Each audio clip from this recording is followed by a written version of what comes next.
अस्सलाम वालेकुम, वेलकम साले पर इंसाइक्लोपीडिया। इस वीडियो में हम डायगोनल की मदद से स्क्वायर का एरिया मालूम करना सीखेंगे।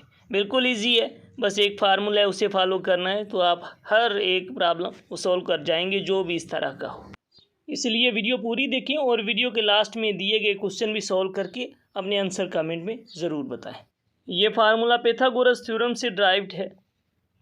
ठीक है, एक स्क्वायर की दो डायगोनल्स होती हैं जो दोनों आपस में लेंथ में बराबर होती हैं। फार्मूला क्या है कि एरिया बराबर है 1/2 प्रोडक्ट ऑफ डायगोनल्स। तो दो डायगोनल्स हैं इसलिए उसका डी स्क्वायर हुआ। माना फाइनल जो फार्मूला है वो है 1/2 डी स्क्वायर। डी माना डायगोनल।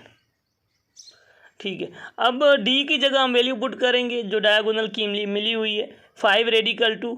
तो स्क्वायर का मतलब है दो बार वो आपस में ज़रब हो रहे हैं। तो 5 रेडिकल 2 मल्टीप्लाई बाय 5 रेडिकल 2 और 1/2 वो फार्मूले वाला सेम। अब इन्हें सिंप्लीफाई करेंगे। 5 को 5 से ज़रब दिया तो 25, रेडिकल 2 को रेडिकल 2 से ज़रब दिया तो जवाब आया 2।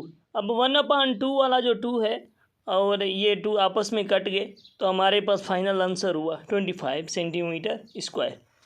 वीडियो को लाइक करें और चैनल को सब्सक्राइब करें। अपनी राय कमेंट में ज़रूर बताएं और ये होमवर्क है इसे भी सॉल्व करें। मिलते हैं नई वीडियो में। खुदा हाफिज़।